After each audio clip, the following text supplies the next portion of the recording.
नामे तरला नाही कोण ऐसा द्यावा निवडून सांगा विनवितो तुम्हासे संत महंत सिद्धऋषी सलगीच्या उत्तरा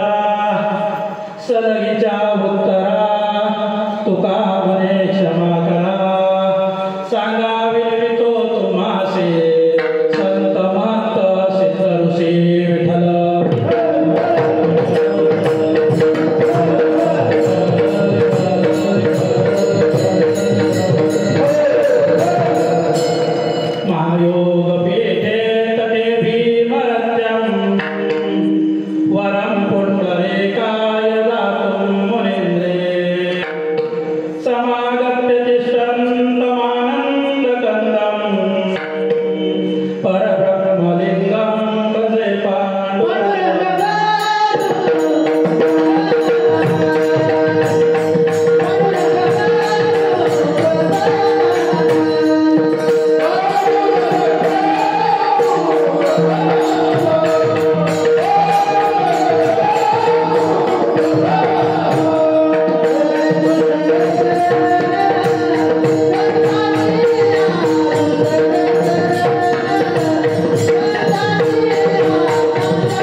जितेन्द्रियं बुद्धिमतां वरिष्ठं वातात्मजं वानरं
नव्हे नव्हे तुम्हा सर्व सज्जन मायबापांच्या सेवेकरता निवडलेला जो अभंग आहे, हा अभंग देहूचे सुप्रसिद्ध संत जगद्गुरू वैराग्यमूर्ती रागरसिक पंचमवेद निर्माते माझा श्वास तुकोबराय यांचा 4 चरणाचा नामपर प्रकरणातील अभंग या आपल्या सर्वांच्या सेवेसाठी या ठिकाणी निवडलेला आहे. अभंग खरं तर सर्वांच्या पाठाचा आहे असं मला थोडं धाडसानं म्हणावं लागेल, कारण माऊलींना थोडंसं शोधावं लागलं आणि म्हणून जरी तो पाठाचा नित्य पाठाचा अभंग या ठिकाणी नसेल, पण तुकाराम महाराजांच्या 4500 अभंगाचा जो गाथा आहे त्या गाथ्यामधील आहे, तुम्हा आम्हा सर्वांच्या माथ्यामध्ये नामाचं महत्व प्रतिष्ठापित करणारा असा अभंग आहे. आणि असा 4 चरणाचा अभंग जो प्रश्नार्थक स्वरूपामध्ये तुकाराम महाराजांनी विचारलेला आहे, असा अभंग आपल्या सर्वांच्या सेवेसाठी या ठिकाणी निवडलेला आहे. विठ्ठल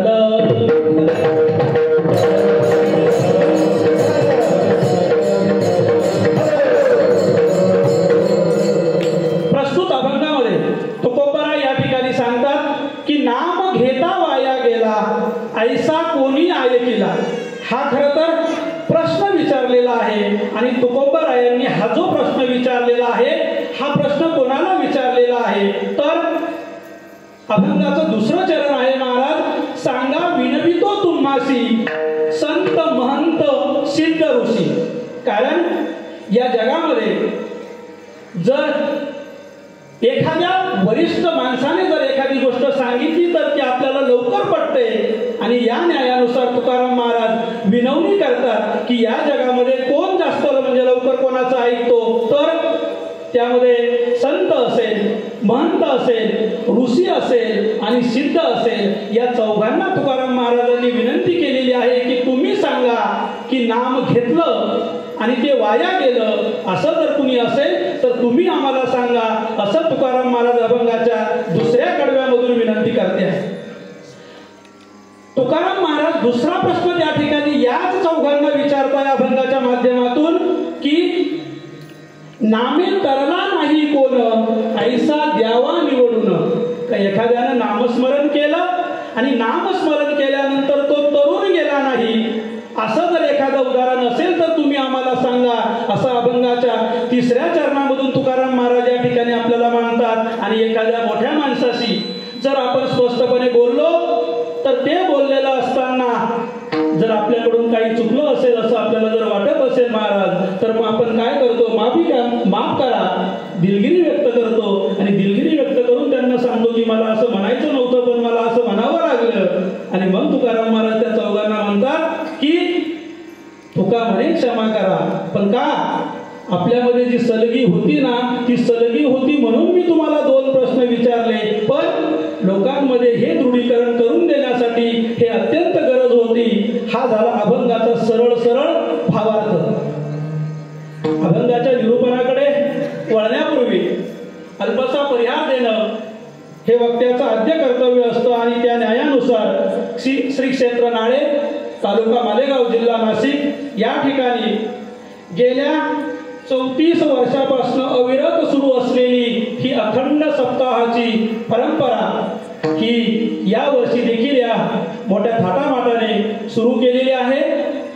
आजचा पहिला दिवस आहे.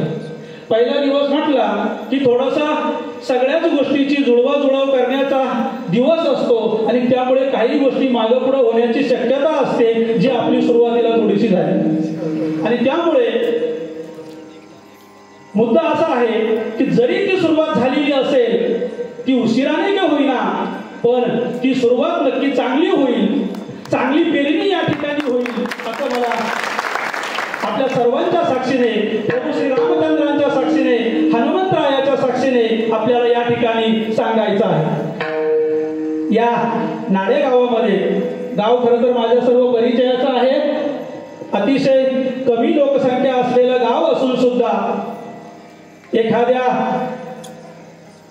एकुलत्या एक लेकीच्या बापानं आपल्या लेकीच्या लग्नासाठी जशी तयारी करायला हवी ना, तशी तयारी या ठिकाणी या नाळे गावाने केली आणि त्यामुळे नामोल्लेख न करता या संपूर्ण सप्ताह कमिटीचे, या सप्ताह कमिटीमध्ये ज्यांनी सहभाग नोंदवलेला आहे, तो नियोजनामध्ये असेल, आयोजनामध्ये असेल, तो संत पंगतीमध्ये असेल, संत सेवेमध्ये असेल, त्या सगळ्यांसाठी आपण सर्वांनी एकदा जोरदार टाळ्या. या सप्ताहासाठी महाराजांची यादी जेव्हा मी बघितली तेव्हा मी सोडून सगळे मोठे महाराज आहेत. कारण काय होतं, पहिला दिवस होता, घरचे महाराज आहे, थोडा उशिरा थांबलं तरी चालेल असं सगळ्यांची इच्छा होती. आणि त्यामुळे अतिशय थाटामाटाने तुम्ही माझं स्वागत केलं. इथपर्यंत तुम्ही ज्या पद्धतीने आणलं, खरंच तुमच्या सगळ्यांच्या चरणाशी मी विनम्रतापूर्वक नतमस्तक होतो. आणि ही जी अखंड हरिनाम ज्ञानेश्वरी पारायण हा जो अविरतपणे गेल्या 35 वर्षापासून चालू असलेला जो ज्ञान यज्ञ आहे, नाम यज्ञ आहे, त्यामध्ये सेवा करणारे अतिशय, ज्यांचा हात अतिशय गोड आहे, थाप अतिशय छान पडते. थोडा आमचा आणि सुराचं जरा फारसं काही जमत नाही, त्याबद्दल दिलगिरी तर मी पहिल्यांदाच व्यक्त केलेली होती आणि सांगितलं होतं की पंचपदी तुम्हाला घ्यायची आहे. थोडा आवाजाचा पण माझा प्रॉब्लेम होता, पण तरी सुद्धा मृदुंग विशारद वैभव दादा सुरसे, त्याचबरोबर गायनाचार्य आदरणीय रमेश महाराज जे आळंदीवरून या ठिकाणी आलेले आहेत. बाकी सगळ्याच महाराजांची नावं मला माहीत नाही, पण सगळेच अतिशय गुणी गायक, वादक, विनेकरी महाराज, भारदार चौकदार, छान अशी या ठिकाणी साऊंड सिस्टीम आहे. मला वाटतं पुढे शूटिंगवाले दादा सुद्धा आहेत. आपण सर्वजण प्रभू तुम्ही महेशाच्या मूर्ती, मी तुम्हाला अर्चित असे भक्ती, या न्यायानं सगळ्यांच्या चरणाशी मी नतमस्तक होतो. ही आजची जी कीर्तन सेवा आहे, ही कीर्तन सेवा आमचे रक्ताचे जिवलग नाते आणि ज्यांच्या अंगा खांद्यावरती मी वाढलो, आणि म्हणून आजचा हा कौतुकाचा सोहळा पाहण्यासाठी इथपर्यंत मला येता आलं. नवे त्यांच्यामुळेच मला आजची ही सेवा करण्याची देखील संधी मिळाली. असे संपूर्ण शिरसाट परिवार, त्यामध्ये आमचे मोठे बंधू भगवंतदादा असतील, आनंदा पाटील असतील, संतोष आप्पा असेल, मोठा भाऊ तात्या असतील, या सगळ्यांचे नियोजनातून आणि आयोजनामधून आणि आपल्या सगळ्या सप्ताह कमिटीचे जे सगळे सदस्य आहेत त्या सदस्यांच्या सहकार्यातून मला या ठिकाणी संधी मिळाली. मी सगळ्यांच्या ऋणात राहू इच्छितो. केवळ आजच त्यांनी सेवा दिली, बोलवलं असं नाही, तर सर्वच कीर्तनकारांची जी संत सेवा घेतलेली आहे, सर्वच दिवसाची ज्यांनी अन्नदानाची सेवा घेतलेली आहे, हरिपाठामध्ये म्हणजे पहिल्या दिवसाच्या हरिपाठापासून तर शेवटच्या दिवसाच्या कालाभर कीर्तनापर्यंत आपणा सगळ्यांचा ज्यांचा सहभाग राहणार आहे, त्या सगळ्यांनी या सप्ताहामध्ये भरपूर पुण्य मिळवावं आणि सप्ताहाच्या माध्यमातून, नामस्मरणाच्या माध्यमातून आपल्या जीवनाचं सार्थक कसं होईल याकडे सर्वांनी कटाक्षाने लक्ष द्यावं, अशी मी या पहिल्या दिवसाच्या पुष्पाच्या सुरुवातीच्या निमित्तानं आपल्याकडे आशा व्यक्त करतो. विठ्ठल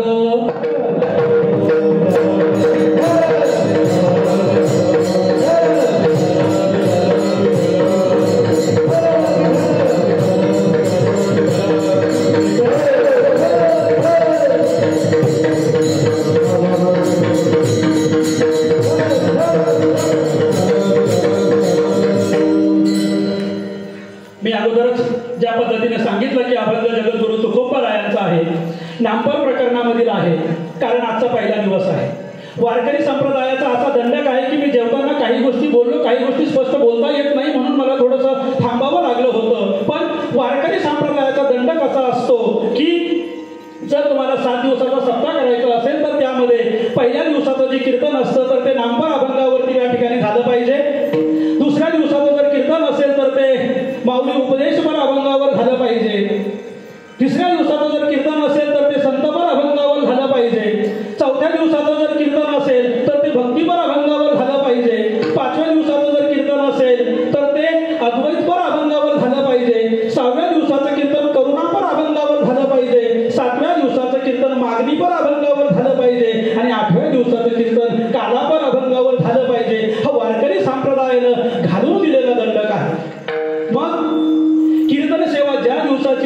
दिवसासाठीचा जो अभंग असेल तर तो अभंग त्यानुसार तो निवडला गेला पाहिजे आणि त्याच नामाचं महत्त्व किंवा त्याच दिवसाचं महत्त्व आपल्या समोर विशद झालं पाहिजे. म्हणून आजचा पहिला दिवस आहे. पहिल्या दिवशी जर नामपर असेल तर मी अभंग घेतलेला आहे. नाम घेता वाया गेला ऐसा कोणी ऐकिला सांगा विनवितो तुम्हासी संत महंत सिद्ध ऋषी. हा नामपर प्रकरणामधला तुकोबारायांचा अभंग या ठिकाणी निवडलेला आहे. तुकोबाराय आपल्याला सांगतात की या भूतलावरती जर आपल्याला तरुण जायचं असेल, आपल्याला जर उद्धार करून घ्यायचा असेल तर नामाशिवाय दुसरा पर्याय नाही. कलियुगामध्ये नामस्मरणाला इतकं महत्व आहे की जर नामस्मरण जर आपण सदोदित केलं, त्या देवाचं, त्या परमेश्वराचं, त्या पांडुरंगाचं नामस्मरण जर आपण सदोदित करत राहिलं तर हरिपाठामध्ये सुद्धा सांगितलेलं आहे, नाम संकीर्तन साधन पै सोपे जळतील पापे जन्मांतरीचे. की काय करा, नामाचं सदोदित स्मरण करा, नामाचं संकीर्तन करा.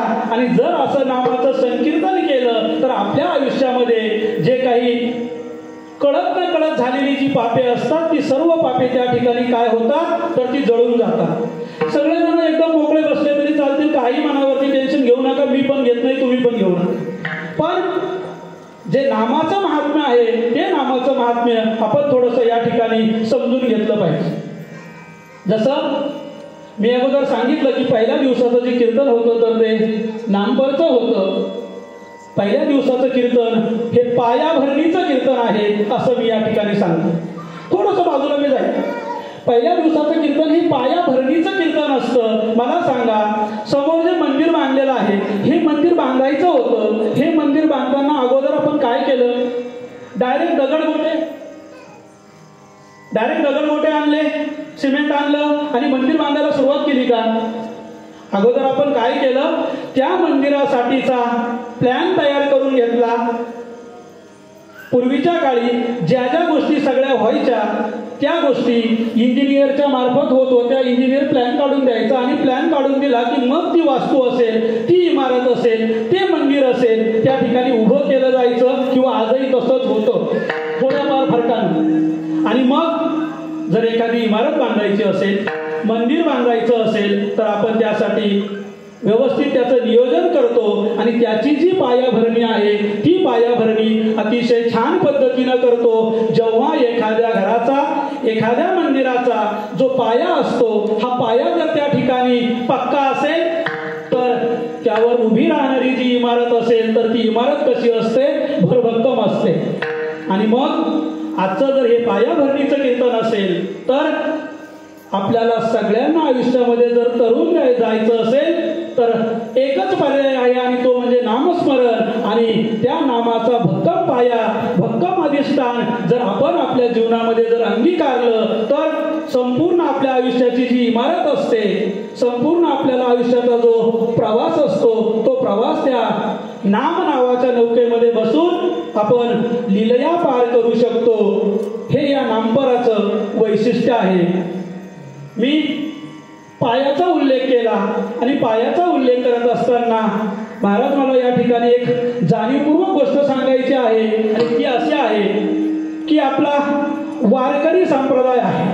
मी जसं वारकरी संप्रदायाचा दंडक सांगितला तसं वारकरी संप्रदाय आहे. आणि या वारकरी संप्रदायाचा पाया जर कोणी घातलेला असेल तर रमेश महाराज ज्या ठिकाणावरून आलेले आहेत, ज्या ठिकाणी ते वास्तव्याला राहतात, ती संपूर्ण विश्वाची माऊली, ज्यांना अतिशय कमी वयामध्ये माऊली या नावाने त्या ठिकाणी संबोधलं जातं, अशी जी ज्ञानेश्वर माऊली आहे त्या ज्ञानेश्वर माऊलीने या वारकरी संप्रदायाचा पाया घालत असताना तुकोबारायांच्या ज्या शिष्या आहे बहिणाबाई, त्या बहिणाबाई त्या ठिकाणी सांगतात की संत कृपा झाली इमारत फळाली.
आपल्या वारकरी संप्रदायाचा पाया ज्यांनी रचलेला आहे, ज्ञानदेवे रचिला पाया, उभारिले देवालया, नामा तयाचा किंकर, ज्याने केला हा विस्तार, जनार्दन एकनाथ, ठाम दिला भागवत, तुका झाला से कळस, भजन करा सावकास, बहिणी फडकती ध्वजा, निरूपण केले ओझा.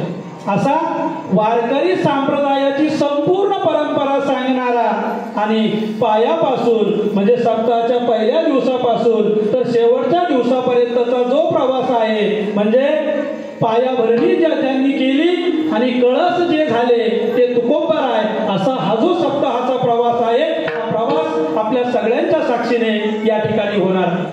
आणि मग जर तुकोबराय या वारकरी संप्रदायाच्या कलशस्थानी असतील तर मग तुकोबराय कोण होते हे सांगणं सुद्धा 2 मिनिटं गरजेचं आहे.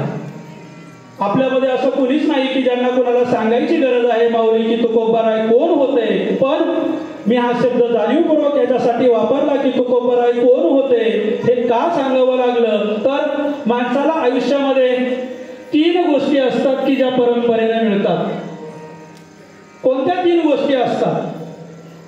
सर्वप्रथम मी थोडीशी माफी यासाठी मागतो की माझी शक्यतो कीर्तन करण्याची जी पद्धती आहे तर ती अशी आहे की मी फारसं मनोरंजनाकडे जात नाही. खूप तुम्हाला समजा संसारामधले जे सगळे चुटके आहेत ते शक्यतोवर मी सांगत नाही, कारण तुम्ही तुमचं अख्खं आयुष्य संसारामध्ये घातलेलं आहे. मी नव्यानं काय सांगायची गरज आहे. तुम्हाला सगळ्यांना माहिती आहे की संसारात काय आहे, आणि मग जे संसारात आहे तेच येऊन जर या व्यासपीठावरून जर सांगायचं असेल तर मग घरी आपण कुठे कमी आहे? घरी तर आपण सगळंच करू शकतो. आणि म्हणून तुकोबराय आणि त्यांची परंपरा या अनुषंगाने मी असं सांगतो की आपल्याला परंपरेने 3 गोष्टी मिळतात. परंपरेने पहिली जी गोष्ट मिळते ना ती आपल्याला ज्ञान मिळते. ज्ञान हे आपल्याकडे परंपरेनं येतं. काही व्यक्ती बघा, घरातलंच आपलं उदाहरण द्यायचं ठरलं, जर एखादी अतिशय हुशार कुटुंब असेल तर त्या हुशार कुटुंबाच्या पोटी जन्माला येणारं मुलग काय असतं महाराज, ते सुद्धा थोडंसं हुशारच असतं. आणि मग ज्ञान हे सुद्धा आपल्याकडे काय येतं? परंपरेनं येतं. आध्यात्मिक जर सिद्धांत दृष्टांत द्यायचा असेल तर आपल्याला सांगता येतं की निवृत्तीने दिदले माझे हात. ज्ञानेश्वर माऊली काय सांगतात? ज्ञान गूढ गम्य ज्ञानदेवा लाधले, निवृत्तीने दिदले माझ्या हाती. माझ्याकडे आलेलं जे ज्ञान आहे हे ज्ञान मला कुठून मिळालेलं आहे? परंपरेनं मिळालेलं आहे. दुसरी जी माणसाला आयुष्यामध्ये गोष्ट येते ना, प्रत्येकाने एक डोक्यात ठेवा की आपल्या घरामध्ये मी ज्या कुटुंबामध्ये जन्माला आलो ते आपल्या हातात नाही, कुठं जन्माला यायचं आपल्या हातात नाही, कोणत्या कुळात यायचं आपल्या हातात नाही, गरीब की श्रीमंत कुळात जन्माला यायचं हे आपल्या हातात नाही. मात्र जिथं जन्माला येऊ तिथं इतिहास निर्माण करण्याचं मात्र आपल्या हातात आहे आणि ते आपण करण्याचा प्रयत्न केला पाहिजे. आणि मग जर ज्ञान परंपरेनं येतं तर जी गोष्ट आपल्याकडे दुसरी परंपरेने येते ना ती गुरुची सुद्धा परंपरा असते. म्हणजे माणसाला गुरु हा सुद्धा परंपरेने मिळतो. गुरु परंपरेने मिळतो. ज्ञानोबारायांचंच आपण जर उदाहरण घेतलं तर आदिनाथ गुरु सकळ सिद्धांचा मच्छिंद्र तयाचा मुख्य शिष्य, इथून जर सुरुवात केली तर निवृत्तीने तिथे माझ्या हात. बरोबर आहे. अशा पद्धतीची ही जी गुरुची परंपरा आहे ही गुरुची परंपरा आपल्याला सांगता येते. दुसरी गुरुची परंपरा ज्या जगद्गुरु तुकोबरायांच्या संदर्भात मी बोलत होतो ती परंपरा राघव चैतन्य केशव चैतन्य सांगितली खून मालिकेची, बाबाजी आपुले सांगितले नाम, मंत्र दिला राम कृष्ण हरी.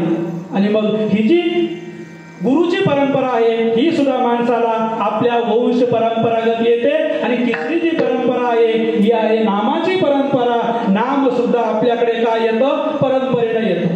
मला नामावर यायचं होतं आणि म्हणून मला ज्ञान आणि गुरु या 2 परंपरा सांगाव्या लागल्या. त्या परंपरेनं आपल्याकडे येतं. आता नाम आपल्याकडे परंपरेनं कसं येतं तर जगद्गुरु तुकोबाराय ज्या कुळामध्ये जन्माला आलेले आहे ते जे कुळ होतं, 5 मिनिटात मी जगद्गुरु परंपरा या ठिकाणी सांगतो आणि मग अभंगाकडे वळतो. जगद्गुरूंची जी परंपरा आहे ती परंपरा ज्या कुळात जन्माला आले ते कुळ क्षत्रिय होतं. त्यांनी या देशासाठी ज्या कुळामध्ये तलवार हातामध्ये घेतलेली होती ना, असं 12व्या शतकामध्ये जे तुकोबारायांचं कुळ होतं तर ते क्षत्रिय कुळ होतं. त्याच जगद्गुरूंची जी परंपरा होती त्या कुळामध्ये जगद्गुरूंचा जन्म झाला. त्या कुळामध्ये विश्वंभर बाबा होते आणि जे विश्वंभर बाबा होते तर ते विश्वंभर बाबा म्हणजे तुकोबारायांचे 8वे पूर्वज. ते सांगायचे की माझी आजी मला सांगायची की आपल्या घरामध्ये वारीची परंपरा मला आठवत नाही बाबा तेव्हापासून आहे. असं कोण सांगायची? विश्वंभर बाबाची आजी सांगायची. म्हणजे विश्वंभर बाबाच्या पूर्वी सुद्धा तुकोबारायांच्या घरामध्ये वारीची परंपरा होती. अशा कुळामध्ये तुकोबारायांचा काय झाला? जन्म झालेला आहे. त्या संदर्भाने अजून एक जर संशोधनात्मक बाब सांगायची ठरली तर तुकोबारायांच्या कुळामध्ये जे विश्वंभर बाबा होते ते विश्वंभर बाबा हे 13व्या शतकाच्या शेवटच्या काळामध्ये होते. आणि तुमच्या सगळ्यांसाठी सांगतो, अनेक आपण ऐकलेलं असेल, पण 1275 साली संत ज्ञानेश्वरांचा जन्म झाला आणि 1296 साली संत ज्ञानेश्वरांनी संजीवन समाधी घेतली. उन्हापुरं 21-21.5 वर्ष आयुष्य ज्यांनी या ठिकाणी काढलं ते ज्ञानेश्वर माऊली ज्या वेळेस समाधीला गेलेले होते त्यावेळेस त्या समाधी प्रसंग मला सांगायचा नाही, पण त्यावेळेस त्या ठिकाणी नामदेवराय होते. नामदेवरायांचे जे 4 मुलं आहे, नारा, मादा, इठा आणि गोदा, नाव मोठे आहे, शॉर्टकट जसे अभंगात आहे तसे मी तुम्हाला सांगितले. असे 4 मुलं होते. जनाबाई त्या ठिकाणी होती, संत नरहरी सोनार होते, संत चोखामेळा होते, संत गोरोबा काका होते, सोपान काका होते, स्वतः पांडुरंग परमात्मा होते, निवृत्ती दादा होते आणि मुक्ताई होते. हे सगळे लोक माऊलींनी ज्यावेळेस समाधी घेतली त्यावेळेस त्या समाधी प्रसंगाच्या वेळेस उपस्थित होते. आणि मला सांगायची गोष्ट अशी आहे की विश्वंभर बाबा सुद्धा त्या ठिकाणी उपस्थित होते. जेव्हा माऊलींनी समाधी घेतली आणि समाधी घेतल्यानंतर आता या समाधीची पूजा कोणी करायची असा जेव्हा त्यांच्यामध्ये चर्चा सुरू झाली समाधीनंतर किंवा बैठक बसली त्यावेळेस सर्वांमध्ये ज्या कुटुंबाची निवड केली ना ते कुटुंब कोणाचं होतं? माझ्या जगद्गुरु तुकोबारायांचं होतं. आणि म्हणून जगद्गुरु तुकोबाराय या ठिकाणी सांगतात की माझ्या वडिलांची तुझी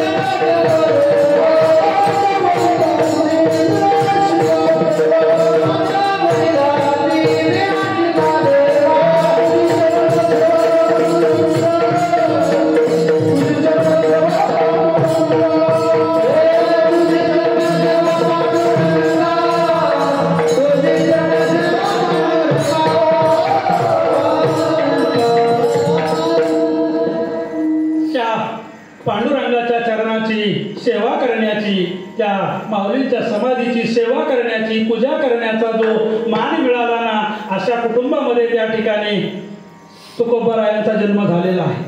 तुकोबाराय उगीचच जगद्गुरु झाले नाही, वैराग्याची मूर्ती झाले नाही, पंचमवेद निर्माते झाले नाही, तर तुकोबाराय अशा पवित्र अशा पावन कुळामध्ये जन्माला आले म्हणून या गोष्टी करू शकले.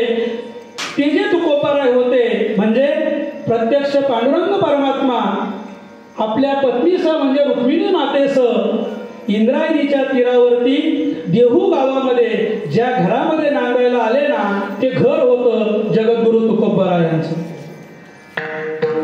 तुकोबाराय ज्या कुळामध्ये जन्माला आले ते कुळ गर्भश्रीमंत कुळ होतं. आपल्या अनेक कथा कीर्तनांमधून मी कोणाचाच कधीच नामोल्लेख करत नाही, पण तुकोबाराय कसे गरीब होते हे सांगून सांगून अनेक लोक श्रीमंत झाले. पण तुकोबाराय गरीब नव्हते. तुकोबारायाच्या घरामध्ये महाजनकी होती. तुकोबारायांकडे सावकारकी होती. तुकोबारायांचा जो वाडा होता ना, त्या वाड्यामध्ये एकाच वेळेस 3000 माणसं बसू शकतील इतका मोठा तुकोबारायांचा वाडा होता. 500 मीटर परिसरामध्ये आजही बघितलं तरी वाडा त्या ठिकाणी तुकोबारायांचा आहे. आणि मग मला सांगा, इतके मोठे जर तुकोबाराय असेल, इतके जर ते श्रीमंत असतील, तर मग तुकोबारायांना गरीब आपण कसं म्हणू शकतो? मुळात तुकोबाराय अतिशय श्रीमंत कुटुंबामध्ये जन्माला आलेले होते. शेवटचा फक्त तुकोबारायांची परंपरा सांगत असताना मी एक मुद्दा सांगतो की 1533 ते 1599 66 वर्षाचा काळ संत एकनाथ महाराजांचा आहे. आणि या एकनाथ महाराजांच्या काळामध्ये तुकोबारायांचे जे वडील होते बोल्लोबा महाराज, हे बोल्लोबा महाराजांचा तो काळ होता. ज्यावेळेस संत एकनाथ महाराजांना ज्ञानेश्वर माऊलींनी दृष्टांत दिला की अजान वृक्षाची मुळी माझ्या कंठाला लागलेली आहे आणि तुम्ही येऊन ती काढा. खरं तर याचा दुसरा अर्थ असा आहे, तो म्हणजे ज्ञानेश्वरीच्या अनेक ज्या प्रती होत्या त्या प्रतींमध्ये काही अशुद्धी झालेल्या होत्या.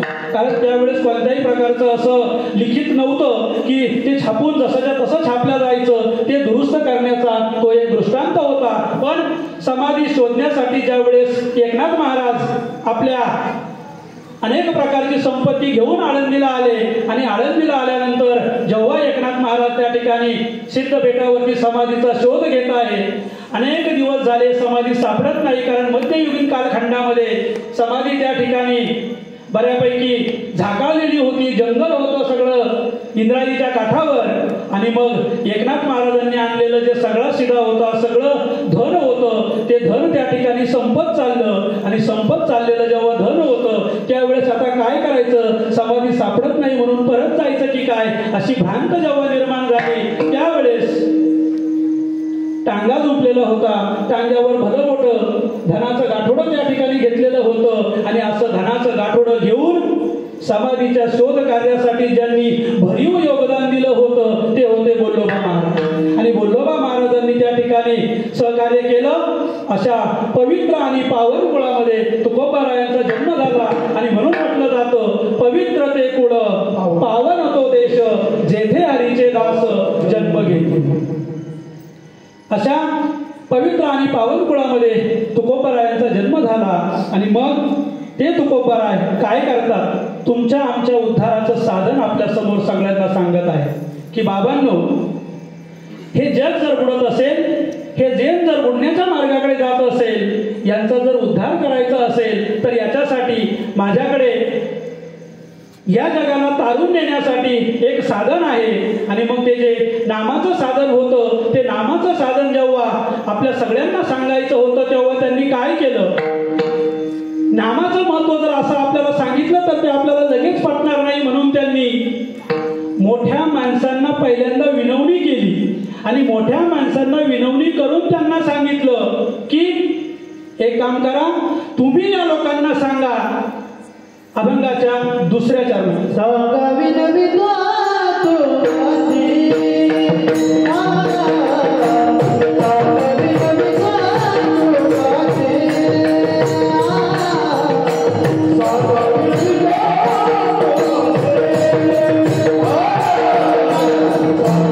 Thank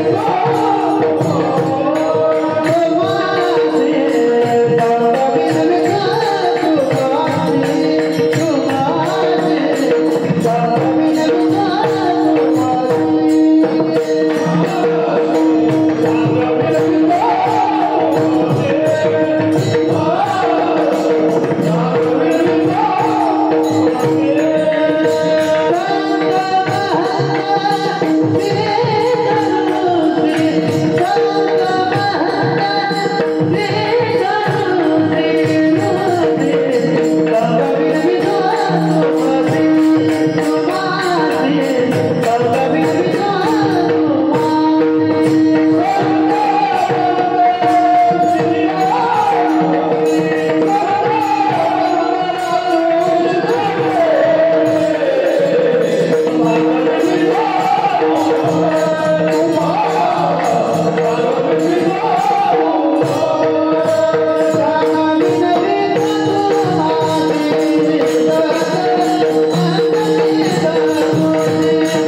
विनवणी करता आहे.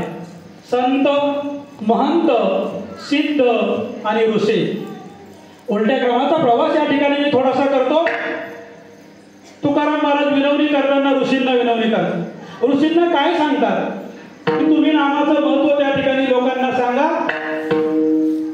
जर तुमच्या गावच्या घरामधल्या एखाद्या माणसानं जर एखादी गोष्ट सांगितली ना तर ती पटकन आपण लगेच ऐकणार नाही. पण तीच जर गावच्या पुढाऱ्यानं जर सांगितली एखाद्या मोठ्या तर ती गोष्ट आपण लवकर ऐकतो. तीच गोष्ट जर आमदाराने सांगितली तर अजून आपण काय करतो, अजून लवकर ऐकतो.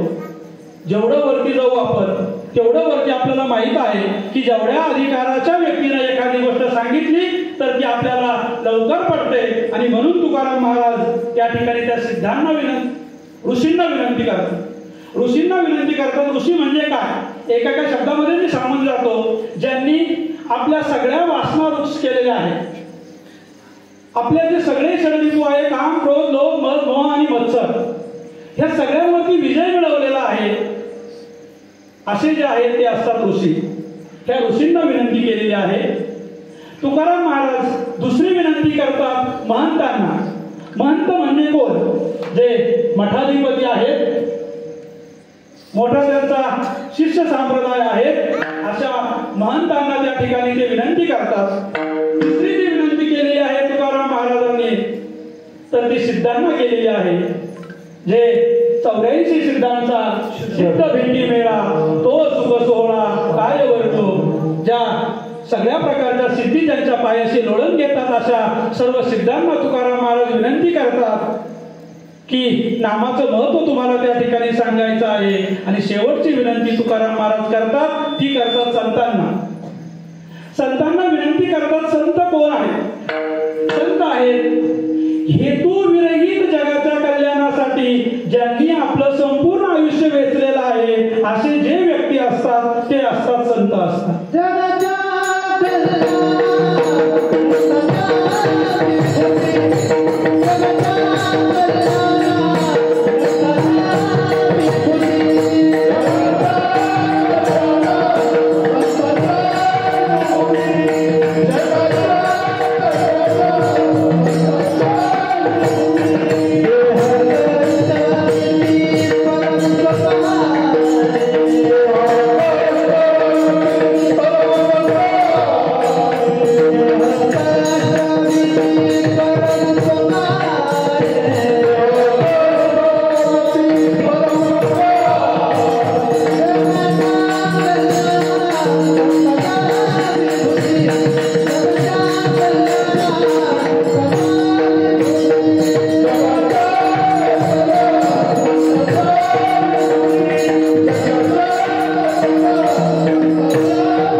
संत आलेले असतात आणि ते संत काय करतात तर हेतू विरहित या जगाचं कल्याण त्या ठिकाणी आपल्या मनामध्ये त्यांनी ठरवलेलं असतं.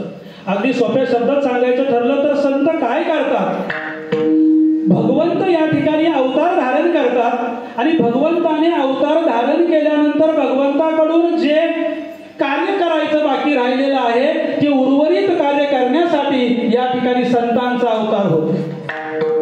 संत अजून काय करतात, केवळ भगवंताचं अपूर्ण राहिलेलं कार्यच संत पूर्ण करत नाही, तर जे भगवंतालाही करता आलं नाही ते कार्य पूर्ण करण्यासाठी, ते नव्यानं कार्य करण्यासाठी संत या ठिकाणी अवताराला येतात. आणि मग तुकाराम महाराज सांगतात, आम्ही वैकुंठवासी, आम्ही वैकुंठवासी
ऋषींनी बोललेला आहे. वेद अनंत बोलीला अर्थ इतुकाची साधिला विठोबाशी शरण जावे नीज निष्ठा नाम गावे. की वेदांचा, ऋषींचा, महंतांचा, सिद्धांचा सगळा जर अभ्यास केला तर आपल्या एकच लक्षात येईल त्यांनी काय सांगितलेलं आहे की त्या भगवंताला आपण शरण गेलं पाहिजे हे त्या ठिकाणी सांगितलेलं आहे. मगाशी बोलता बोलता एक वाक्य मी बोललो की जे भगवंताला या अवतार घेऊन करता आलं नाही ते काम कोणी केलं तर संतांनी केलं. मला सांगा संत भगवंत केव्हा अवतार घेतो? यदा यदा हि धर्मस्य ग्लानिर्भवति भारत अभ्युत्थानमधर्मस्य तदात्मानं सृजाम्यहम्. तेव्हा अवतार घेतो. काम काय करतात? परित्राणाय साधूना विनाशाय च दुष्कृतम धर्म संस्थापनार्थाय संभवामि युगे. कोणासाठी येतात? खूप वेळ मला घ्यायचा नाही. कोणासाठी येतात? भगवान श्रीकृष्ण कुरुक्षेत्रावरती अर्जुनाला गीता सांगतात. प्रसंग आपल्याला सगळ्यांना माहित आहे. मला सांगा त्या कुरुक्षेत्रावरती ज्या वेळेस अर्जुनाला गीता सांगायची होती त्यावेळेस त्या कुरुक्षेत्रावर अर्जुन सोडून कोणीच नव्हतं का? 18 अक्षौहिणी सैन्य होतं. भीष्माचार्य होते, द्रोणाचार्य होते, कृपाचार्य होते. आयुष्यात ज्यांनी कधीच खोटं बोलले नाही असे धर्मराज सुद्धा त्या ठिकाणी होते. आणि मग गीता भगवंताने कोणाला सांगितली? फक्त अर्जुनाला. कोण होता अर्जुन? संन्यासाचा वेश घेतला म्हणजे संन्यासी बनायला गेला आणि कृष्णाचीच बहीण सुभद्रेला घेऊन पळून आला. म्हणजे याचा अर्थ असा नाही की अर्जुनाने फक्त एवढंच केलं, पण अर्जुन हा अंतरंग उपासक होता. अर्जुन भगवंताचा निश्चित भक्त होता. पहाते पांडव अखंड वनवासी परित्या देवासी आठवीती. सदोदित ज्यांनी त्या भगवंताचं नामस्मरण केलं होतं असा अंतरंग उपासक त्या ठिकाणी अर्जुन होता. मला सांगायचा मुद्दा फक्त एक होता की त्या अर्जुनाला जी गीता सांगितली ना ती गीता त्यांनी इतरांना सांगितलेली नाही. म्हणजे भगवंताने फक्त कोणाचा उद्धार केला? कोणाचा मोह फक्त नष्ट केला? एकट्या अर्जुनाचा. खरं तर कुरुक्षेत्रावरती सगळ्यांच्या मनामध्ये संभ्रम निर्माण झालेला होता, पण सगळ्यांचा मोह नष्ट करण्याच्या सगळ्यांच्या मनामधली ती जी निर्माण झालेली संभ्रमावस्था होती ती घालवण्याचं काम भगवंताने केलं नाही. भगवंताने फक्त एकाच्या कल्याणासाठी काम केलं. अर्जुनाची निव्याचे गीता प्रकाशून श्रीराजे. ज्ञानेश्वर माऊलींनी ओवी खर्च केलेली आहे. ज्या गीतेची सुरुवात खरं तर महाभारतामधल्या भीष्म पर्वामधले फक्त 700 श्लोक म्हणजे आपली गीता आहे. आणि त्या 700 श्लोकांमध्ये जर आपल्याला असं विचारलं की त्या गीतेचं जी खरी सुरुवात झालेली आहे म्हणजे मोह नष्ट करण्यासाठी तर ती कुठून झाली असा जर प्रश्न विचारला तर बऱ्यापैकी आपल्या लोकांना मला नाही वाटत की लगेच सांगता येईल. पण दुसऱ्या अध्यायाचा जो 12वा श्लोक आहे अशोचानन्वसोचस्त्वं प्रज्ञावादांश्च भाषते गतासून गतासूश्च नानुशोचन्ति पंडिताः. की अर्जुना तू व्यर्थ शोक करू नको. पंडित कधीच शोक करत नाही. जे जाणकार आहे ते शोक करत नाही. इथून खऱ्या अर्थाने गीतेची सुरुवात झाली आणि अर्जुनाचा मोह 18व्या अध्यायामध्ये जाऊन नष्ट झाला. नष्टो मोह स्मृतीर लागतो. तिथपर्यंत जो गीतेचा प्रवास होता हा जो प्रवास होता हा एकट्या अर्जुनासाठी होता एवढंच मला सांगायचं आहे. पण तेच जे संत होते माझं वाक्य हे होतं की जे देवाला जमलं नाही ते संतांनी करून दाखवलं. आणि मग ज्ञानेश्वर माऊलींनी काय केलं? जी गीता होती ना गीता ती गीता 12व्या शतकामध्ये त्यांनी ज्ञानेश्वरीमध्ये म्हणजे मराठी भाषेमध्ये प्राकृत भाषेमध्ये त्या ठिकाणी लिहिली आणि सगळ्या जगासाठी आनंदाचे आवारू मांडू जगा एकट्या अर्जुनासाठी नाही. म्हणजे देवाने व्यष्टी कल्याणाचा एकाच्या कल्याणाचा मार्ग निवडला मात्र संतांनी काय केलं? समस्त जगाच्या कल्याणाचा मार्ग निवडला. हा एक मुद्दा याच्यातनं मला सांगायचा होता. दुसरा जो एक मुद्दा आहे आपल्याला सगळ्यांना माहिती आहे श्रीमद भागवत अनेक ठिकाणी पुराण त्या ठिकाणी चालतं. त्याच्यामधला जो जो 11वा स्कंद आहे त्या 11व्या स्कंदामध्ये भगवान श्रीकृष्ण उद्धवाला उपदेश करतात. हा जो उद्धवाला उपदेश केलेला आहे हा उद्धवाला उपदेश हा एकट्यासाठी केलेला होता. मात्र तोच संत एकनाथ महाराजांनी एकनाथी भागवताच्या माध्यमातून आपल्या सगळ्यांसाठी खुला केला. म्हणजे संत येतात ते सगळ्यांच्या कल्याणासाठी येतात आणि देव येतो तो कोणासाठी येतो ते एका व्यक्तीच्या कल्याणासाठी येतो. अनेक उदाहरणांमधून आपल्याला सांगता येईल. आणि मग जर ते असे संत आहेत इतके जर जगाच्या कल्याणाचा जर विचार करतात तर मग या जगाच्या कल्याणासाठी अजून आपण काय केलं पाहिजे तर अभंगाचं पहिलं चरण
त्या संतांना महंतांना सिद्धांना ऋषींना मध्यस्थी करून प्रश्न विचारला की नाम घेतलं आणि नाम घेतल्यानंतर ते वाया गेलं असं तुम्ही कधी ऐकलेलं आहे का. मग ते ऋषी ते संत ते महंत त्या ठिकाणी सांगतात की नाम घेतलं आणि नामाने कुणी वाया गेलं असं आतापर्यंत आमच्या घरी कधी ऐकिवात आलेलं नाही. आणि मग असं जे नाम आहे तर ते नाम सर्वसामान्यांसाठी ज्यावेळेस जगद्गुरूंनी सांगितलेलं आहे तेव्हा एका साधकाने प्रश्न विचारला की महाराज तुम्ही सांगतात की नाम घ्यायचं सदोदित नामस्मरण त्या ठिकाणी करायचं पण मग नाम केव्हा घ्यायचं. त्यावेळेस आपण हरिपाठामध्ये नेहमी त्या ठिकाणी ऐकतो की नाम केव्हा घ्यायचं काळ वेळ नाम उच्चारिता नाही दोन्ही पक्षपाही उद्धर. की नाम घेण्यासाठी काळाचं बंधन नाही वेळेचं बंधन नाही कुठंच तुम्हाला मुहूर्त पाहण्याची गरज नाही. तुम्ही कधीही त्या ठिकाणी नामस्मरण करू शकता. बरोबर आहे. पण त्या साधकाला प्रश्न पडला की बाबा रे आपल्या भारत भूखंडामध्ये अशी काही बंधनं होती ज्या बंधनामध्ये नामस्मरण सगळ्यांसाठी घेणं दुरापास्त होतं. वारकरी संप्रदायाचा उदय 13व्या शतकाच्या शेवटी ज्ञानेश्वर माऊली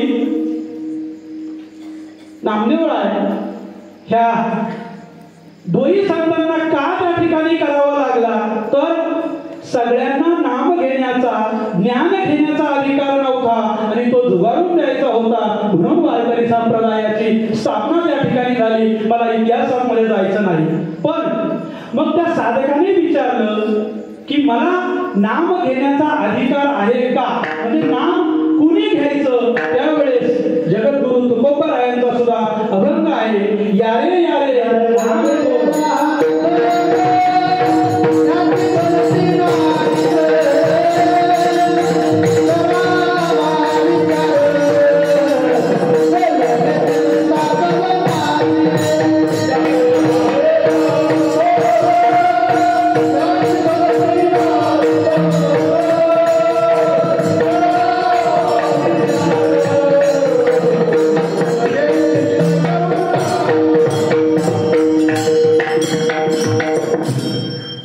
यारे यारे लहान थोर याती भलती नारी नर. सगळे लहान या मोठे या महिला या कोणी पण या आणि नाम घ्या. कोणालाच नाम घेण्याचं बंधन नाही. हा झाला त्याचा अधिकारी वर्ग. अजून त्याचा अधिकारी वर्ग जर आपल्याला बघायचा असेल तर सकळांशी येथे आहे अधिकार कलियुगी उद्धार हरीच्या नावे. की या ठिकाणी या कलियुगामध्ये स्वतःचा उद्धार करून घेण्यासाठी त्या हरीचं नाम घेण्याची सगळ्यांना काय आहे, स्वातंत्र्य आहे. कुणीही त्या ठिकाणी त्या देवाचं नाव घेऊ शकतं. म्हणजे नाव कोणी घ्यायचं, नाव कुठे घ्यायचं. तिसरा मुद्दा या ठिकाणी साधकाने विचारला की नाव कसं घ्यायचं. बरोबर आहे, कारण नाव कसं घ्यायचं हा सुद्धा एक मुद्दा आहे. कसं घ्यायचं म्हणजे काय, त्याच्यासाठी आपण विशिष्ट आसनातच बसलं पाहिजे का. संत एकनाथ महाराजांनी सांगितलं की अजिबात नाही. नाम घ्या हसता उठता बैसता दळीता काढिता भांडता काहीच बंधन ठेवलं नाही. तुम्हाला जिथं वाटेल जसं वाटेल तसं देवाचं नाव घ्या. बरोबर आहे. चैतन्य देवळकर महाराज तर सांगतात की जर तुम्हाला ज्ञानेश्वरी वाचायची असेल, तुकाराम गाथा वाचायची असेल, 24 तासापैकी जर 2 मिनिट 5 मिनिट जरी आपल्याला वेळ मिळाला, तुम्ही बसून वाचा, झोपून वाचा, बेडवर आडवं पडून वाचा, कसंही वाचा, पण काय करा, ज्ञानेश्वरी वाचा, गाथा वाचा, हरिस्मरण करा. म्हणजेच नाम कसं घ्यायचं याला सुद्धा आपल्याकडे अजिबात बंधन नाही. संतांनी ते स्वातंत्र्य आपल्याला दिलेलं आहे. कुठे घ्यायचं, कसं घ्यायचं, केव्हा घ्यायचं हे जर आपल्याला सगळ्यांना माहित आहे, कोणी घ्यायचं हे माहित आहे, तर मग त्या नामाची फलश्रुती काय आहे. बरोबर आहे. नामाची फलश्रुती, कारण एखादी गोष्ट आपल्याला करायची, पण मी काय करायची, काहीतरी तर मला फायदा असला पाहिजे ना, तर मी ती गोष्ट करेल ना. आणि मग नामाची फलश्रुती त्या ठिकाणी संतांनी सांगितलेली आहे की नामे तिन्ही लोक उद्धर. जर नाम घेतलं तर तुम्ही त्या तिन्ही लोकांमध्ये तुमचा काय होईल, उद्धार होईल. काय झालं, प्रभू श्री रामचंद्रांची मूर्ती समोर आहे आणि म्हणून मला एक दृष्टांत त्या ठिकाणी आठवला. एकदा काय झालं, रामपंचायतीत बसलेलं होतं आणि रामपंचायतीत बसलेलं असताना हनुमंतराय बाजूला उभे होते आणि सदोदित त्या ठिकाणी नामाचं काय करत होते, स्मरण करत होते. आणि मग ज्यावेळेस स्मरण करत होते ना, त्यावेळेस प्रभू श्रीरामचंद्रांनी हनुमंताला जवळ बोलवलं आणि हनुमंताला विचारलं की इथं मी जर स्वतः उभा आहे तर मग तुला माझ्या नावाचं उच्चार करण्याची, ते घेण्याची काय गरज आहे. त्यावेळेस प्रभू श्रीरामचंद्रांनी हनुमंताला असा प्रश्न विचारल्यानंतर हनुमंतराय हसले आणि म्हणाले, देवा तुमचं म्हणणं अगदी बरोबर आहे, पण जर तुम्ही या ठिकाणी आहे तर तुम्ही स्वतः काय करू शकता, फक्त तुमच्यामुळे अयोध्यात उद्धार करू शकते, पण तुमच्या नामामध्ये एवढी ताकद आहे की संपूर्ण त्रैलोक्याचा काय होईल, त्या ठिकाणी उद्धार होईल. त्यामुळे मला तुमचं नाम त्या ठिकाणी श्रेष्ठ वाटतं. आपल्याला सगळ्यांना माहित आहे, पारंपरिक उदाहरण मला सांगायचं नाहीये. नामामुळं पाण्यावरती दगड तरले, जी त्या ठिकाणी नामाची ताकद होती. पण त्याच्याही पुढे जाऊन मला फक्त एक गोष्ट सांगायची आहे. ती गोष्ट म्हणजे जे नाम होतं ना, त्या नाम घेणारा म्हणजे ज्याचं नाव घेतलं तो त्या बांधलेल्या दगडाच्या पुलावरून चालून गेला. बघा बघा गंमत कशी बघा. ज्याचं नाव घेतलं तो कुठून चालून गेला? बांधलेल्या दगडाच्या सेतूवरून तो त्या ठिकाणी चालून गेला. कोणाचं नाव होतं? रामाचं. एका दगडावरती एका दगडावर मग ते दगड जोडले गेले, नळदिला तो त्या ठिकाणी त्यांना वरदान मिळालेलं होतं. हा कथा वेगळा आहे.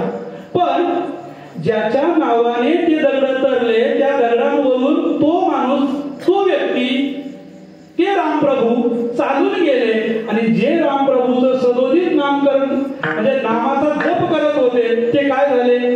आकाश मार्गाने ते उड्डाण करू शकले. म्हणजेच प्रत्यक्ष रामापेक्षा सुद्धा रामाच्या नावामध्ये किती ताकद आहे हे मला फक्त याच्यामधनं थोडक्यात सांगायचं होतं. आपल्या संतांनी काय केलं? संतांनी जेव्हा आपल्याला नामाचा जप करायला सांगितला त्यावेळेस एका साधकाचा प्रश्न होता की जप करायचा आहे, पण जप नेमकी कोणत्या नामाचा करायचा, आम्ही काय केलं पाहिजे? त्यावेळेस विष्णू सहस्रनामामध्ये 1000 नावं होती आणि त्या 1000 नावांचं सर्व संतांनी एकत्र येऊन मंथन केलं आणि मंथन केल्यानंतर त्याच्यामधनं जे पहिलं नाव निघालं ना तर ते होतं राम. त्या रामाचं जे पहिलं अक्षर आहे ते आहे रा. रा म्हटलं की आपलं तोंड उघडतं. तोंड उघडल्यानंतर आपल्या मनामध्ये असणारे जे विकार असतील, जे पाप असेल, हे पाप आपल्या शरीरामधून बाहेर पडतं आणि जेव्हा आपण म उच्चारतो त्यावेळेस आपलं तोंड बंद होतं. म्हणजे त्यांचा जो परतीचा मार्ग असतो तो परतीचा मार्ग बंद केला जातो. बाहेर पडलेलं पाप बाहेर जातं. बाहेरचं जे पाप आहे ते आपल्या आतमध्ये येऊ शकत नाही. ही रामनामाची उच्चारण्याची ताकद आहे. म्हणून पूर्वीच्या काळी जर समजा आपण सगळे ग्रामीण भागामध्ये माणसं आहे, एकमेकांना भेटले तर रामराम घालण्याची पद्धत होती. आता ती पद्धत बऱ्यापैकी कमी झाली. हॅलो, हाय, नमस्कार, ही जी सोफिस्टिकेट अशी जी काही संस्कृती आलेली आहे. खरं तर एक सांगू का, आपला जो भारतवंश आहे ना त्या भारतवंश शास्त्रज्ञाचा एक इरावती कर्वे नावाचा एक शास्त्रज्ञ आहे आणि त्या शास्त्रज्ञाने जेव्हा आपल्या महाराष्ट्रामधल्या लोकांचा सगळ्यांचा सर्वे केला त्यावेळेस त्याच्या असं लक्षात आलं की महाराष्ट्राचा जो डीएनए आहे ना, डीएनए, तर तो कोणता डीएनए आहे माहितीये का? तो वारकरी डीएनए आहे. वारीकरी, वारीकरीचा पुढचा अर्थ काय झाला? वारकरी. आणि जर महाराष्ट्राचा डीएनए वारकरी असेल, आपली परंपरा जर वारकऱ्याची असेल, त्या वारकरी परंपरेमध्ये संतांच्या भूमीमध्ये जर आपण महाराष्ट्रामध्ये जन्माला आलेलो असो आणि तरी सुद्धा जर आपण वारीला जाणार नसू, आपण गळ्यामध्ये माळ घालणार नसू, आपण जर वारकरी संप्रदायाचे नियम पाळणार नसू, हरिपाठ, कीर्तन, प्रवचन, सत्संग या माध्यमातून जर आपण त्या देवाचं नामस्मरण करणार नसू तर प्रत्येकाने स्वतःचं मूल्यमापन केलं पाहिजे की आपल्या डीएनए मध्ये खरंच काही खोट आहे. प्रश्न खूप अवघड आहे तरी सुद्धा तो शब्द मी त्या ठिकाणी वापरला की जर या महाराष्ट्राचा डीएनए वारकऱ्याचा आहे तर मला असं वाटतं आपण त्याचं पाईक झालं पाहिजे. आणि मग त्या रामाच्या नामाची ताकद मी तुम्हाला सांगितली. दुसरं जे नाव त्याच्यामधून निघालं ते नाव होतं कृष्ण. कृष्ण इति कृष्ण म्हणजे जे आकर्षित करतं असा कृष्ण नाव निघालं. गौडणींच्या संदर्भामध्ये जे रासक्रीडेचं प्रकरण आहे त्याच्यामध्ये अनेक प्रकारचे संदर्भ त्या ठिकाणी दिले जातात की कृष्ण हा आकृष्ट कसा करतो. आणि मग दुसरं नाव निघालं कृष्णाचं आणि तिसरं जे नाव निघालं ते निघालं हरीचं. हरी इति हरयते पापम असं रामकृष्ण हरी हा उघडा मंत्र वारकरी संप्रदायाने स्वीकारला. आणि मग अभंगाचं जे तिसरं चरण आहे त्या तिसऱ्या चरणाकडे मी तुम्हाला फक्त प्रवृत्त करतो की जर त्या नामाची अशी ताकद असेल, तो मंत्र जर आपल्याला दिलेला असेल, नाम कुठे, कोणी, केव्हा, कसं, का घ्यायचं हे जर आपल्याला संतांनी सांगितलेलं असेल तर मग ते नाव घेतलं आणि कोणी तरुण गेला नाही ही जर आपल्याला ग्वाही मिळालेली असेल तरी सुद्धा जर एखादा तरला नसेल तर अभंगाचं तिसरं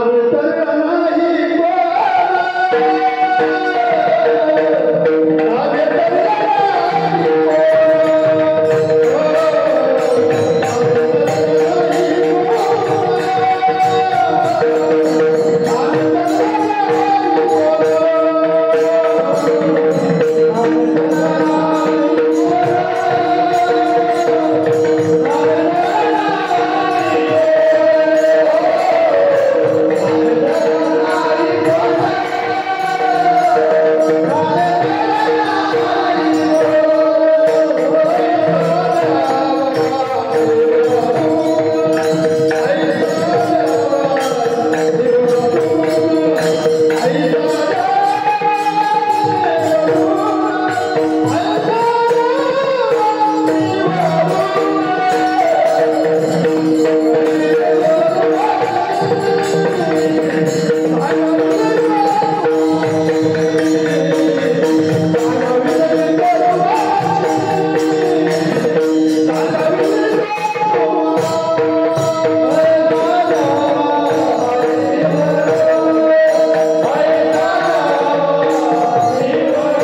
इतका ताकद असेल की नामे तरला नाही कोण ऐसा द्यावा निवडून, की नामाने कुणी तरलं नाही असं एखादं उदाहरण जर तुमच्या कोणाच्या ऐकिवात असेल तर तुम्ही आम्हाला सांगा, ते तुम्ही या जगाला सांगा. आणि मग जर तुम्ही त्या जगाला सांगितलं तर नामानं कोणाकोणाचा उद्धार केला त्यावेळेस संत परंपरेनं मोठी यादी त्या ठिकाणी दिलेली आहे. नामानं कपिकुळाचा उद्धार झाला. कपिकुळ उद्धरी, बरोबर आहे. वेळ कमी आहे, फक्त काही धावते फक्त सिद्धांत किंवा दृष्टांत मी तुमच्या समोर दृष्टांत या अर्थाने फक्त नावानिशी तुमच्या समोर ठेवतो आणि पुढच्या भागाकडे जातो. कपिकुळाचा उद्धार त्या ठिकाणी नावाने झालेला आहे. खरं तर वानर जात होती, पण वानर जात एकनिष्ठ राहिली आणि रामचंद्र प्रभूंच्या नामस्मरणामध्ये सदोदित राहिली. त्या कपिकुळाचा त्या ठिकाणी उद्धार झाला. त्या अनुषंगाने एक उदाहरण फक्त मी आपल्याला सांगतो की एकदा काय झालं. सगळं सैन्य त्या श्रीलंकेमध्ये युद्धासाठी सज्ज होतं आणि सज्ज असलेल्या सैन्याचं जे नेतृत्व होतं हे नेतृत्व त्या ठिकाणी अंगदाकडे दिलेलं होतं. अंगद त्या सैन्याचा प्रमुख होता आणि त्या सैन्याचा प्रमुख असल्यानंतर त्या अंगदाला एक दिवस प्रभू श्रीरामचंद्रांनी सांगितलं की अंगदा, ज्या दिवशी जर हा प्रश्नच नव्हता, ज्या दिवशी रावणाचा वध होईल त्या दिवशी ही जी लंका आहे ना ही लंका मी तुला देईन.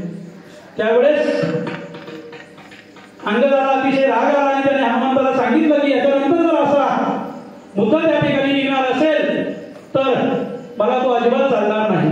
त्यावेळेस ते प्रभू श्रीरामचंद्रांकडे गेले. हनुमंत घेऊन गेला आणि घेऊन गेल्यानंतर आता भाग मला जास्त राबवायचा नाही.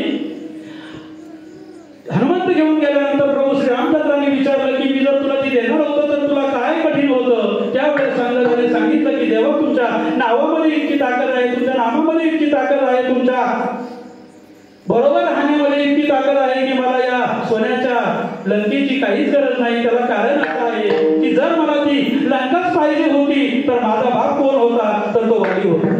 आणि वालीची इतकी ताकद होती की त्या वालीनं रावणाला बगलेमध्ये घालून 7 समुद्राची आंघोळ केली होती आणि अंगदाच्या पाळण्याला रावणाला खेळणं म्हणून मानलं होतं, अशी वालीची ताकद होती. आणि मग देवा, जर मला तुमच्या नामापेक्षा जर त्या सोन्याचे लंकेचं जर आकर्षण राहिलं असतं तर मग त्याच वेळेस जर माझ्या बापाने रावणाला मारून टाकलं असतं तर लंका कोणाला मिळाली असती, ती मलाच मिळाली असती. त्यामुळे मला लंकेचं आकर्षण नाही तर मला तुमच्या नामाचं आकर्षण आहे. हा आहे त्या नामाचा महिमा.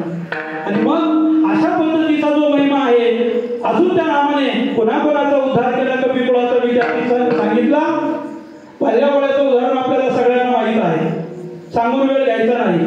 गणिकेचं उदाहरण सगळ्यांना माहित आहे की एक व्यवसाय करणारी होती, पाळलेला पोपट होता आणि तो पोपट त्या ठिकाणी पिंजऱ्यात होता, फार वृद्ध झालेली होती. आणि शेवटी मी गेल्यानंतर आता त्या माझ्या पोपटाचं कसं होईल, पण त्या पोपटाचं नाव तिनं राघव ठेवलेलं होतं. आणि मग ती जेव्हा शेवटी राघव राघव म्हणत तिनं आपला प्राण सोडला तरी सुद्धा त्या नावानं त्या गणिकेचा काय झाला.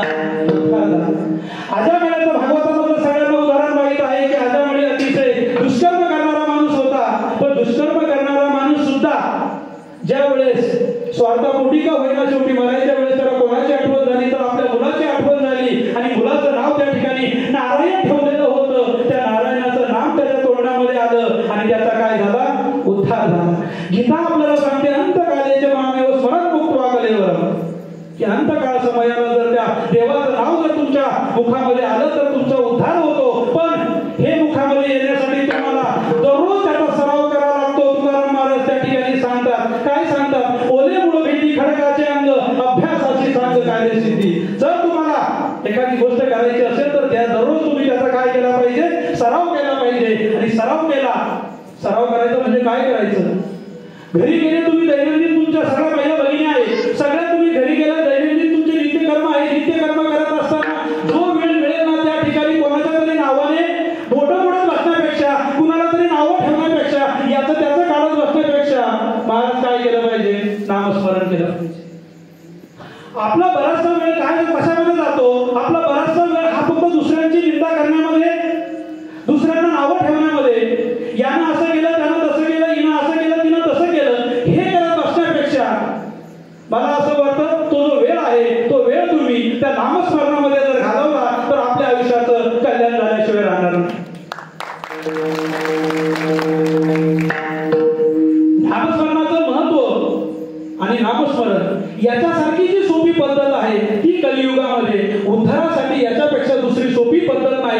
असं आपल्याला सगळ्या साधू संतांनी सगळ्यांनी ओरडून ओरडून सांगितलं. भजन कीर्तन याच्या माध्यमातून आपण ऐकतो, पण आपल्या लोकांचा एक स्वभाव आहे, तो म्हणजे आपण ऐकतो पण ऐकत नाही. आपला स्वभाव काय आहे? आपण ऐकतो पण आपण काय करतो? ऐकत नाही. नळी फुटली सोनारे, इकडून तिकडे गेले वारे. सप्ताह येतो, 34 वर्षापासून चालू आहे, 35वं वर्ष सुरू झालं. 35व्या वर्षामध्ये सुद्धा सप्ताह सुरू राहणार आहे, सप्त्यामध्ये सांगणार आहे. पण मला असं वाटतं की सप्त्यामधून जर एखादी चांगली गोष्ट घेऊन जायची असेल ना, मी नामपर अभंग घेतला ना, आणि मला किती काही तुम्हाला विनोदाचे दृष्टांत सांगून मला माहिती होतं पाठीमागचे अनेक लोक असे होते की त्यांना असं वाटत होतं आम्हाला कुठेतरी थोडंसं हसवलं पाहिजे. याही उद्देशानं आपल्याला जाता आलं असतं. पण काय होतं माहितीये का, ज्याला आपण पायाभरणीचा मी शब्द वापरलेला होतो, त्या नामपर अधिष्ठानावरती जर पायाभरणी जर आपली झाली नाही ना, पुढची इमारत आपली त्या ठिकाणी भिल्ली राहील.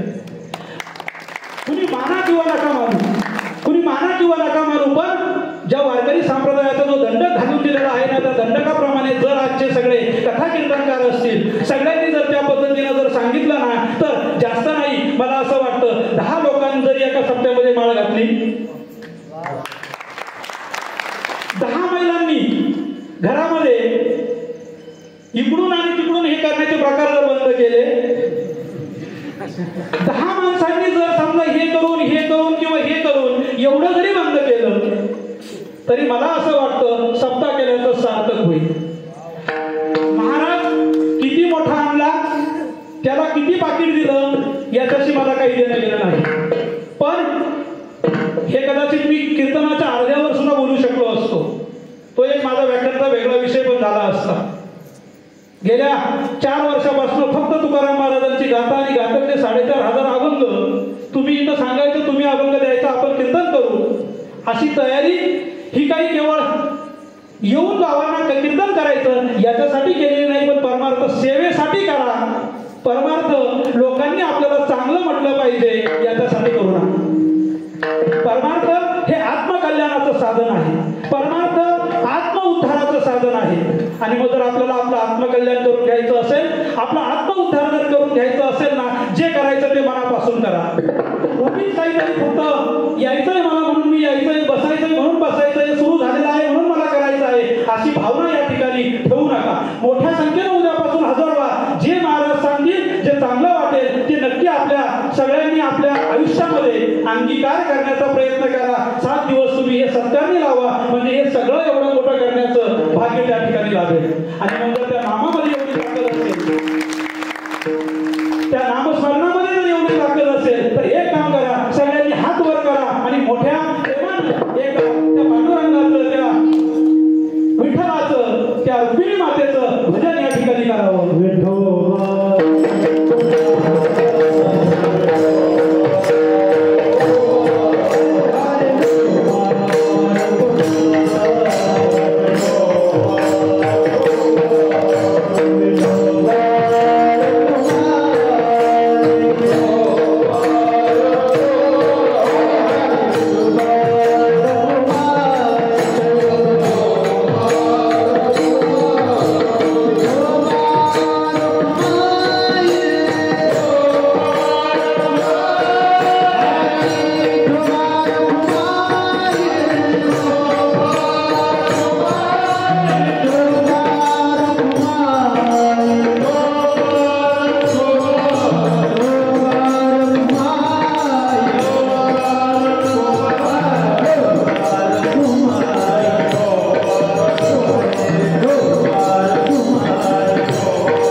या 4 चरणाच्या अभंगापैकी 3 चरणांपर्यंत पोहोचण्याचा प्रयत्न केला.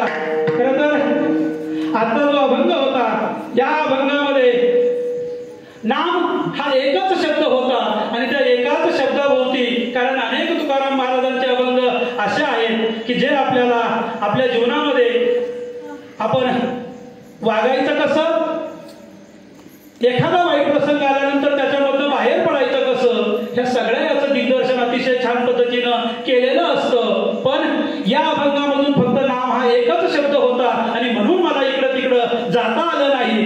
त्याबद्दल दिलगिरी व्यक्त करतो. पण जेव्हा वेगवेगळ्या पद्धतीचे अभंग असतात तुकाराम महाराजांचे आणि ते जेव्हा सांगतात तेव्हा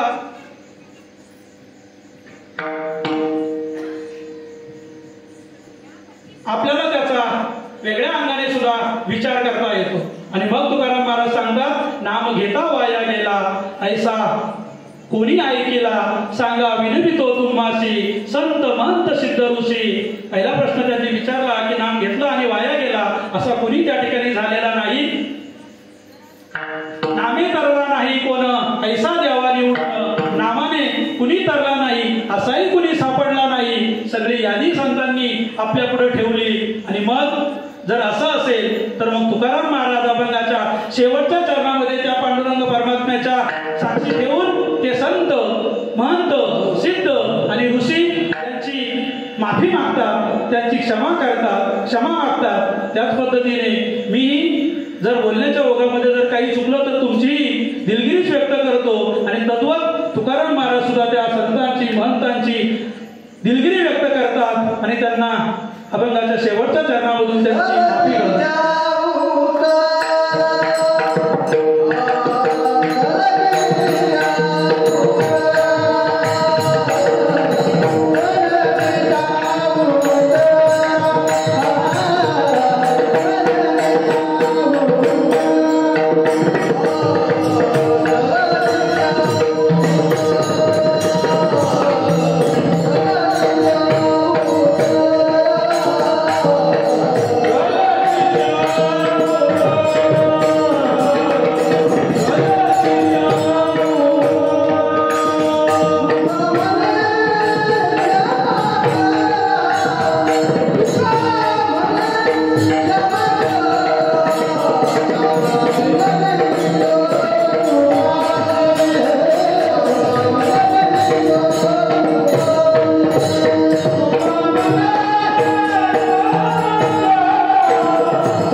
सलगीच्या उत्तरा तुका म्हणे क्षमा करा. तुकाराम महाराजांनी काय केलेलं आहे की तुकाराम महाराजांनी सरळ सरळ त्यांची काय केली, माफी मागितली. कारण एखाद्या मोठ्या माणसाला, अधिकारी व्यक्तीला आपण एखादी गोष्ट जर डायरेक्ट विचारली तर त्याला राग येण्याची शक्यता असते. साधं आपण एखाद्या मंत्र्याच्या घरामध्ये जरी जायचं असेल तरी त्याच्या क्रियेला काय करावं लागतं, विचारावं लागतं. आणि डायरेक्ट जर गेलं तर आल्याबद्दल दिलगिरी व्यक्त करावी लागते. आणि मग तुकाराम महाराज डायरेक्ट त्या ठिकाणी संतांना, महंतांना, सिद्धांना आणि ऋषींना जेव्हा असे दोन प्रश्न विचारतात तेव्हा ते त्या ठिकाणी दिलगिरी व्यक्त करतात. आणि ती दिलगिरी व्यक्त केल्यानंतर सुद्धा नामाच्या संदर्भात मात्र ठाम राहतात की नाम घ्या, नाम गोड, नाम गोड, पुरे गोड सकळ. आपल्या सगळ्या इच्छा काय होती, पूर्ण होती. जर तुम्हाला तरुण जायचं असेल, मी काही गोष्टी फक्त या ठिकाणी जाता जाता सांगणार आहे. जर तुम्हाला या भवसागरातून तरुण जायचं असेल तर नामाशिवाय दुसरा पर्याय नाही. कलैव नास्तैव नास्तैव नास्तैव गतिरन्यथा. हरेर नाम वे, हरेर नाम वे, हरे नाम. हरिनामाशिवाय तुम्हाला या संसारामधून तरुण जाण्यासाठी दुसरं कोणतंच साधन नाही. प्रत्येकाने मोफत, फुकट, चोखट मिळालेलं जे देवाचं नाव आहे ते प्रत्येकाने आपल्या आयुष्यामध्ये बांगा. धर्म धर्म धर्म म्हणजे काय, तुमच्या वाट्याला आलेलं कर्म प्रामाणिकपणे सत्सद विवेक बुद्धीला स्मरून करणं हाच खरा आपला काय आहे, धर्म. माणसानं माणसाशी माणसासारखं वागणं हाच खरा काय आहे, धर्म आहे. आणि जेव्हा या दोनही प्रकारचे धर्म आपण पाळतो तेव्हा आपण ज्या संस्कृतीमध्ये जन्माला आलो, ज्या धर्मात जन्माला आलो त्या धर्मामध्ये असणारे जे काही कर्तव्य आहे त्या कर्तव्यांची प्रतिपूर्ती आपण केली पाहिजे. हिंदू हिंदू हिंदू म्हणून आपण स्वतःला म्हणून घेतो, पण ते म्हणून घेत असताना आपण अनुकरण मात्र पाश्चिमात्याचं करतो. फॅशनच्या नावाखाली संस्कृतीचा ऱ्हास होत चाललेला आहे. ही संस्कृती आपण सगळ्यांनी जतन केली पाहिजे. ग्रामीण भाग आहे, सगळ्यांच्या डोक्यावर पदर दिसतो आहे. जर हे शहरी भागामध्ये असेल तर ते चित्र आणखी खूप वेगळं झालेलं आहे. मला असं वाटतं स्वातंत्र्य हे मिळालं ते स्वैराचारासाठी नाही तर ते आपल्या स्वतःच्या कल्याणासाठी मिळालं. आणि मग जर आपलं कल्याण करून घ्यायचं असेल, आपली प्रगती करून घ्यायची असेल तर मग आपल्या आत्मोद्धाराचं पीक अतिशय छानपणे येण्यासाठी सुद्धा आपण नामस्मरणाचा आधार घेतला पाहिजे. आपल्या मनामध्ये जी गोंधळलेली अवस्था आहे, तरुण वर्ग मोठ्या प्रमाणामध्ये गोंधळलेला आहे, लवकर वेगवेगळ्या कारणासाठी परावृत्त होतो. मोबाईलनं तरुण वर्ग पूर्णपणे हँग झालेला आहे. सोशल मीडियाच्या बाहेर येऊन जर समजा त्या ठिकाणी तरुण पडला तर मग त्या तरुणाला तरुण जाण्यासाठी धरून आणण्याची गरज येणार नाही. सोशल मीडियामधून प्रत्येकाने बाहेर पडलं पाहिजे. दिवसामधला आपण किती वेळ त्या मोबाईलमध्ये खर्च केला हे स्वतःला प्रश्न विचारा आणि मग शोधा की त्या दिवसभरामध्ये आपल्या हातामध्ये काय पडलेलं आहे. इतका अमूल्य वेळ जर तुम्ही चांगल्या कामासाठी दिला, सत्कर्मासाठी जर दिला तर तुमचा स्वतःचा उद्धार, तुमच्या घराची प्रगती, तुमच्या कुटुंबाची प्रगती, तुमच्या गावाची प्रगती, देशाची प्रगती आणि धर्माची प्रगती झाल्याशिवाय राहणार नाही. मुलं आणि मुली काय आजकाल शहरामधलं पिऊ ग्रामीण भागापर्यंत आलं. कथा कीर्तन कशासाठी आहे आणि याच्यामधलं काहीतरी घ्या. टीव्ही मध्ये आपण काहीतरी बघतो आणि प्रत्यक्ष आपल्या जीवनामध्ये त्याची कृती करायला लागतो. हे कुठंतरी बंद झालं पाहिजे. प्रत्येकाने या गोष्टीचा विचार केला पाहिजे. व्यसनाच्या आहारी जाऊ नका. मोबाईलचा वापर त्या ठिकाणी प्रत्येकाने कमी करा. मोबाईलचा वापर कमी करा म्हणजे जे रिकामी उद्योग करताना ते उद्योग प्रत्येकाने केले पाहिजे. अजून तरुण वर्गासाठी फक्त मी एक गोष्ट सांगतो की आपण एखादी कृती करू ना, आपण एखादी कृती केल्यानंतर आपल्या पोटाला चिंधी बांधून, काबाड कष्ट करून, हाडाची काढ करून, रात्रीचा दिवस करून ज्यांनी आपला संसार फुलवलेला आहे ना, त्या आपल्या कष्टकरी आई बापाची मान शर्मेने कुठे खाली झुकणार नाही. असं तरुणांनी जर वर्तन केलं ना तर अशा प्रकारच्या सत्याचं फलित झाल्याशिवाय राहणार नाही. त्यामुळे माझी सगळ्यांना सगळ्यांना विनंती आहे की संतांनी घालून दिलेला जो मार्ग आहे, संतांनी काय केलं, मोडून या वाटा सूक्ष्म दुस्तर केला, राज्यभार चाले ऐसा. ज्या योगाच्या अतिशय सूक्ष्म वाटा होत्या, कर्माच्या दुस्तर वाटा होत्या, ह्या सगळ्या मोडल्या आणि आपल्यासाठी पायवाट त्या ठिकाणी संतांनी घालून दिलेली आहे. त्या पायवाटेवर सगळ्यांनी चालण्याचा प्रयत्न करा, एवढीच या निमित्ताने मी फक्त विनंती करतो. आणि जो नामपर अभंग घेतला होता, त्या अभंगाच्या माध्यमातून जे मला वारकरी संप्रदायाला अभिप्रेत असणारा आपल्या समोर मांडू शकलो, हे माझ्या गुरुवर्यांचं आहे. ते ज्ञानोबराय, तुकोबराय, संत शांतीब्रह्म एकनाथ महाराज, संत नामदेवराय, सगळे 18 पगड संत, या सगळ्या संतांच्या वाणीतून, श्रवणातून, लेखनातून, त्यांच्या मननातून, त्यांच्या चिंतनातून जे माझ्यापर्यंत पोहोचलं ना, ते मी आपल्यापर्यंत पोहोचवण्याचा प्रयत्न केला. मी फक्त त्यांचा एक पाईक म्हणून जे बोललो असेल ते तुमच्यापर्यंत पोहोचवलेलं आहे. अरे, ज्या नामाच्या ताकदीनं माझ्या चोखा मेळ्याची हाडं सुद्धा मेल्यानंतर विठ्ठल विठ्ठल बोलत होती, आणि त्या हाडांना जगाच्या बापानं नामदेवरायांनी आणलेली हाडं उचलावी आणि आपल्या कपाळाला लावावी, एवढं ते संतांचं मत भाग्य होतं. मला असं वाटतं त्या वाटेनं आपण चाललं पाहिजे. कशाला दुसऱ्या वाटा शोधायची गरज आहे? अशा ज्या वाटा आहेत त्या वाटा आपण आपल्या आयुष्यामध्ये निवडल्या पाहिजे. वडील झाल्या माणसांचा मान सन्मान ठेवा, आई वडिलांची मान शर्मेनं खाली घालून देऊ नका. आणि अजून एक सांगतो, तुकाराम महाराजांचं मागाशी मी सांगितलं की ते पवित्र कुळ होतं, पावन तो देश होता, तिथं त्यांचा जन्म झालेला होता. आपली सुद्धा जी परंपरा आहे ना, इथं जे वयस्कर माणसं आहे, आज जे बऱ्यापैकी बाप म्हणून पुढे आलेले आहे, त्यांनी सुद्धा एक काम करा ना. मगाशी जेवता जेवता एक मुद्दा निघाला होता, येत वडील जे जे करती तया नाम धर्म ठेवती, तेच ये राचे रीती सामान्य सकळ. आपण सुद्धा या जगामध्ये वावरत असताना असं वागा ना, की आपल्या मुलाने, आपल्या पुढच्या पिढीने कसं वागलं पाहिजे हे मोठ्या माणसांच्या हातात आहे, महिलांच्या हातात आहे. सुनेला मुलगी माना, सुनेनं सासूला आई माना, भांडण तंटे सोडा, व्यसनांच्या आहारी जाऊ नका. भजन करू. ज्ञानेश्वर